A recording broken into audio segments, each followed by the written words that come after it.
राज्य स्तरीय शूलिनी मेले को लेकर नगर निगम सोलन ने सख्त रुख अपना लिया है। इस बार मेले के दौरान अवैध रूप से दुकानें लगाने वालों पर कड़ी कार्रवाई की जाएगी। नगर निगम की कमिश्नर एकता कप्ता ने स्पष्ट किया है कि सरकारी भूमि या सड़कों पर बिना अनुमति दुकान लगाना पूरी तरह से प्रतिबंधित है। कमिश्नर ने बताया कि हर वर्ष कुछ दलाल या स्थानीय लोग बाहरी राज्यों से आए दुकानदारों से 10,000 से 30,000 रुपए प्रतिदिन वसूलते हैं, ताकि वे बिना निगम की अनुमति के सरकारी जगहों पर दुकानें लगा सके। उन्होंने चेतावनी दी कि इस बार यदि कोई व्यक्ति ऐसी अवैध वसूली करता या किसी को गैर कानूनी रूप से दुकान लगाने देता पाया गया तो उसके खिलाफ कानूनी कार्रवाई की जाएगी। एकता कप्ता ने कहा कि जो भी दुकानदार मेले में दुकान लगाना चाहता है वो नगर निगम में आवेदन कर 500 रुपए की तहबाजारी फीस जमा कर अधिकृत अनुमति प्राप्त कर सकता है। निगम की ओर से 16 जून को ओपन बोली के तहत झूले, स्टॉल और अन्य सुविधाओं का आवंटन किया जाएगा। नगर निगम सोलन ने सभी दुकानदारों और आम नागरिकों से अपील की है कि वे मेले की गरिमा बनाए रखें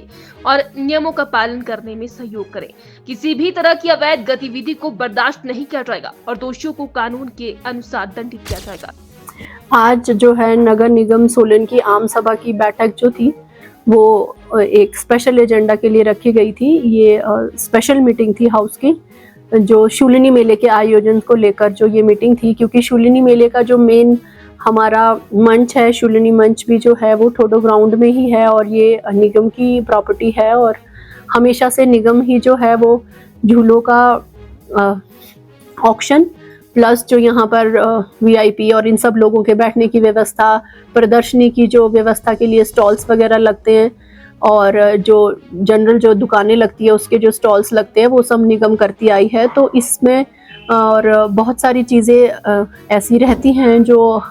हाउस जो है समय समय पर उस पर अपने फैसले अलग अलग देता रहता है। तो जिसमें कि मेन हमारा जैसे स्टॉल जो हमने लगाए हैं उसके हमारी क्या दरें रहेंगी, और क्योंकि वो तो जो हम शॉप्स वगैरह के लिए देते हैं वो ओपन ऑक्शन से ही स्टॉल जो होंगे वो इस बार भी आवंटित होंगे और उसकी जो डेट जो है वो फिक्स कर दी गई है आज इस बार कि 16 जून को जो है वो ऑक्शन होएगी। जो हमारे स्टॉल्स लगते हैं उसमें जो है कोई भी लोग आके ओपन बोली यहाँ लगाएंगे और ठोडो ग्राउंड में ही उसकी ऑक्शन होती है और दुकान की स्पेस बता के ऑक्शन होएगी और उस दिन लोग अपना आके ऑक्शन ले सकते हैं, वो दुकान ले सकते हैं मेले के लिए। प्लस इसके अलावा जो हमारे प्रदर्शनी के जो स्टॉल लगते हैं विभिन्न विभागों के लगते हैं उनके क्या रेट्स रहेंगे और जो शहर में तह बाजारी होनी है वो तह बाजारी के लिए क्या रेट्स जो है वो रखने हैं। तो पहले से बहुत वर्षों से इसका रेट जो है 50 रुपीज़ पर स्क्वायर फीट तय था, लेकिन हाउस ने इस बार ये फैसला लिया क्योंकि ये जो है प्रशासन की भी जो मीटिंग हुई थी उसमें भी बार बार पॉइंट आउट हो रहा था कि निगम के जो चार्जेस है वो बहुत कम है। तो इस बार हाउस ने डिसाइड किया कि वैसे तो जो कमिटी है जो जाएगी वो लोगों का किस तरह का सामान बेच रहे हैं ये जनरल चीज़ माइंड में रख के करेगी,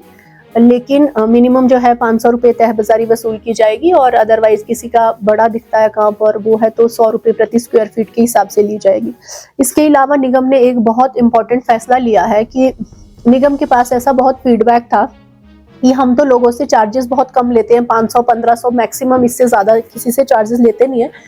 लेकिन बहुत सारे दुकानदार ऐसा करते हैं जबकि जो सड़क है वो सरकारी ज़मीन है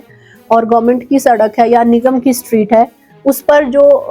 लोग आके अपनी दुकान लगाते हैं लोग उनसे दिन का 30-30 रुपये 30-30 हज़ार या 10-10 हज़ार चार्ज करके 3 दिन के 90,000 रुपये ले लेते हैं, वहाँ बेंचेस लगाते हैं और लोगों को इस तरीके से जो है वो शॉप्स दे देते हैं और जो निगम जाती है निगम अपना ज़रा सा 1,000-1,500 रुपये का चार्ज करती है। तो इस बार निगम ने इसका जो है हाउस ने बड़ा कड़ा संज्ञान लिया है और हाउस ने डिसाइड किया है कि जैसे एक तो हम पूरी पब्लिसिटी करेंगे, जो डिफरेंट जगहें हैं जहाँ जहाँ स्टॉल्स लोग लगाते हैं जो आके अपना तह बाजारी की दुकानें लगाते हैं वहाँ पे हमारे बोर्ड लगे होंगे कि अगर आपको जो है ये तह बाजारी के लिए जगह ऑक्युपाई करना है तो निगम में जाके अर्जी डालें और अपनी फ़ी दे के पर्ची कटाएं तभी आप बैठ सकते हैं। और दूसरी चीज़, अगर ऐसा कोई करता है कि सरकारी प्रॉपर्टी पर के किसी से पैसे चार्ज करता है तो निगम ने फैसला लिया है कि अगर ऐसे करने वाले पर पहला इंस्टांस जब रिपोर्ट होगा तो 10,000 रुपये की पेनल्टी लगाई जाएगी और अगर दोबारा से ऐसा इंस्टांस पता नोटिस में आता है तो ये जो पेनल्टी है ये डबल कर दी जाएगी। ताकि लोगों में डेटरेंस रहे, क्योंकि ये बहुत गलत है कि सरकारी ज़मीन पर या माल रोड पर या फिर राजगढ़ रोड पर स्टॉल लगाने के जो है प्राइवेट इंडिविजुअल्स लोगों से एक तरीके से मैं बोलूँगी कि ज़बरदस्ती जो है एक आय का सोर्स बना लेते हैं, जो बहुत गलत है। क्योंकि जो निगम ने चार्जेस फिक्स किए हैं वही चार्जेस जो है लोगों को देने चाहिए। इसके अलावा हमारा जो